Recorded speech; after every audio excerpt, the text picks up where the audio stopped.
তো আমরা কি একটু বিস্তারিত দেখতে পাবো এই কিভাবে হোমওয়ার্কগুলো সাবমিট করতে হয় বা জমা জি, জি, দিতে জি। হয়? আমরা বিস্তারিত দেখার জন্য আমরা এখন স্ক্রিনে চলে আসি।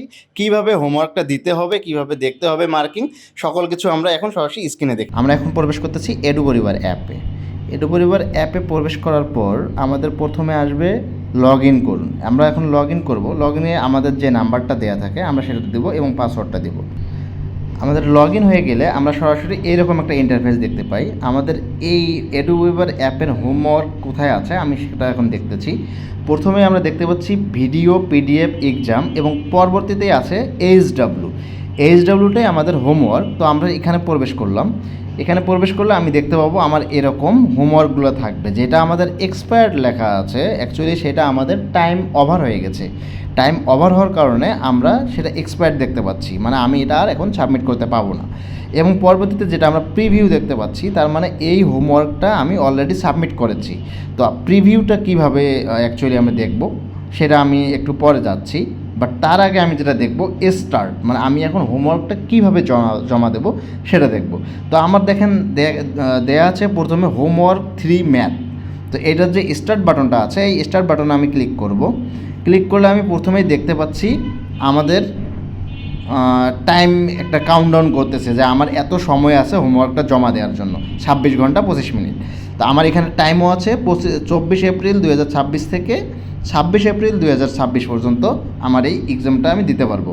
তো প্রথমে আমার হোমওয়ার্কের কোশ্চিন দেওয়া থাকবে এভাবে, কোশ্চিনটা এই যে কোশ্চিনটা আছে এবং পরবর্তীতে আমার সাবমিটের অপশনটা আছে, সাবমিট ইওর অ্যান্সার।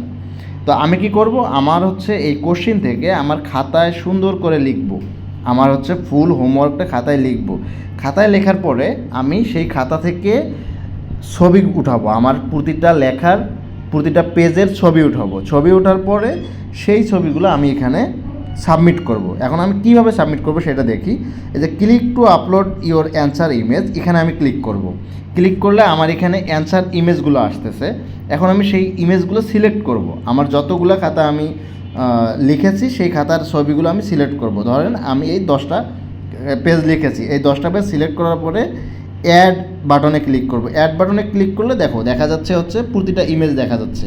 এখন আমার যদি এখানে কোনো ইমেজ ভুলবশত চলে আসে, সেটাকে আমি রিমুভ করার জন্য ক্রস বাটনে ক্লিক করব, তাহলে আমার কিন্তু ইমেজটা রিমুভ হয়ে যাচ্ছে। অ্যান্ড এরপরে আমার যে সাবমিট হোমওয়ার্ক লেখা আছে এই বাটনে ক্লিক করব। ব্যাস, আমি এই সাবমিট হোমওয়ার্কে ক্লিক করলেই আমার যে সাবমিটেড সাকসেসফুলি একটা মেসেজ দেখাচ্ছে, তার মানে আমার কি হোমওয়ার্কটা সাবমিট হয়ে গেছে। এখন আমি হোমওয়ার্কটা যে সাবমিট করলাম, আমি কি সাবমিট করছি এটা দেখার জন্য আমার এই প্রিভিউ বাটনটায় ক্লিক করব। তো প্রিভিউ বাটনটায় ক্লিক করলে কিন্তু আমার পুরো খাতাটা আমি দেখতে পাচ্ছি। এভাবেই আমার হচ্ছে হোমওয়ার্কটা আমি দেখতে পাবো এবং পরবর্তীতে এখন দেখা যাচ্ছে কিন্তু আমার মার্ক জিরো। তার মানে আমার খাতাটা মাত্র আমি সাবমিট করেছি, আমাদের টিচারেরা খাতাটা চেক করেনি। যখন আমাদের টিচার খাতা চেক করবে তখন আমার দেখা যাবে প্রিভিউয়ের জায়গায় প্রিভিউ রেজাল্ট থাকবে। তার মানে খাতাটা টিচার চেক করেছে এবং এই প্রিভিউ রেজাল্ট বাটন যেটা থাকবে সেটাই আমি ক্লিক করলে আমার মার্কের জায়গায় মার্কটা দেখাবে, আমি কত মার্ক পেয়েছি এবং আমার খাতাটা চেক থাকবে আর কি, টিচার কোথায় কোন মার্কিং করছে, কী লিখছে, সব কিছু আমি এখানে দেখতে পারবো।